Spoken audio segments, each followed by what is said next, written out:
Hello friends, അപ്പോൾ നമ്മളിന്ന് യൂട്യൂബിൽ വന്നിട്ടുള്ള ലേറ്റസ്റ്റ് അപ്ഡേറ്റ് ആയിട്ടാണ് വന്നിട്ടുള്ളത്. യൂട്യൂബ് യൂസ് ചെയ്യുന്നവർക്ക് YT സ്റ്റുഡിയോ ആപ്പിൽ കാണുന്ന ഒരു ലേറ്റസ്റ്റ് അപ്ഡേറ്റ് ആണ്. അപ്പോൾ നമുക്ക് ആ ന്യൂ അപ്ഡേറ്റ് എന്താണെന്ന് നോക്കാം. യൂഷ്വലി നമ്മൾ നമ്മുടെ യൂട്യൂബ് ആപ്ലിക്കേഷൻ എടുത്ത് അതിനകത്ത് നമ്മുടെ ചാനലിൻ്റെ അക്കൗണ്ട് സ്വിച്ച് ചെയ്തിട്ട് നമ്മൾ ആ പ്ലസ് സൈനിൽ ക്ലിക്ക് ചെയ്തിട്ട് അപ്ലോഡ് ചെയ്ത വീഡിയോ, യൂഷ്വലി ഇങ്ങനെയാണ് നമ്മൾ വീഡിയോ അപ്ലോഡ് ചെയ്യാറ്. പിന്നെ നമ്മളത് എഡിറ്റ് ചെയ്യാനായിട്ട് YT സ്റ്റുഡിയോ ആപ്പിൽ പോയിട്ട് നമുക്ക് എഡിറ്റ് എന്തെങ്കിലും വേണമെങ്കിൽ നമുക്ക് ചെയ്യാം, എന്തെങ്കിലും ചേഞ്ച് വരുത്തണമെങ്കിൽ ചെയ്യാം. പക്ഷേ ഇപ്പോൾ നമ്മൾ YT സ്റ്റുഡിയോയിൽ പോയി കഴിഞ്ഞാൽ അതിന് മുകൾ ഭാഗത്തായിട്ട് ഒരു പ്ലസ് സൈൻ കാണാം. ഇവിടെ നമുക്ക് വീഡിയോ അപ്ലോഡ് ചെയ്യാം. ഇത് ഇപ്പോൾ വന്നിട്ടുള്ളൊരു അപ്ഡേഷനാണ്.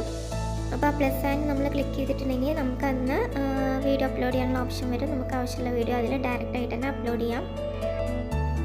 അപ്പോൾ ഈ ഒരു ചാനൽ ആരെങ്കിലും സബ്സ്ക്രൈബ് ചെയ്യാതെ കാണുന്നുണ്ടെങ്കിൽ ഈ ചാനലൊന്ന് സബ്സ്ക്രൈബ് ചെയ്യാം. അപ്പോൾ ഇങ്ങനൊരു അപ്ഡേഷൻ YT സ്റ്റുഡിയോ ആപ്പിൽ വന്നിട്ടുള്ള ഇങ്ങനൊരു അപ്ഡേഷൻ ഞാൻ മാത്രമേ കണ്ടുള്ളൂ എന്ന് വിചാരിച്ചിട്ടാണ് ഞാൻ ഇങ്ങനൊരു വീഡിയോ ഇട്ടിട്ടുള്ളത്. അതല്ല, ഈ ഒരു അപ്ഡേഷൻ നേരത്തെ എല്ലാവർക്കും വന്നിട്ടുണ്ടോ എന്ന് എനിക്കറിയില്ല. എനിക്കെന്തായാലും YT സ്റ്റുഡിയോ ആപ്പിൽ ഇപ്പോഴാണ് ഇങ്ങനെയൊരു വീഡിയോ ഡയറക്റ്റായിട്ട് അപ്ലോഡ് ചെയ്യാനുള്ളൊരു ഓപ്ഷൻ വന്നിട്ടുള്ളത്. നിങ്ങളുടെ യൂട്യൂബ് ആപ്ലിക്കേഷൻ എടുത്ത് അതിനകത്ത് FC ഗാലറി സെർച്ച് ചെയ്ത് കഴിഞ്ഞിട്ടുണ്ടെങ്കിൽ എൻ്റെ ചാനൽ കാണാൻ പറ്റും. അപ്പോൾ ഈ ചാനൽ എല്ലാവരും subscribe, like, share and comment ചെയ്യാം. Thank U.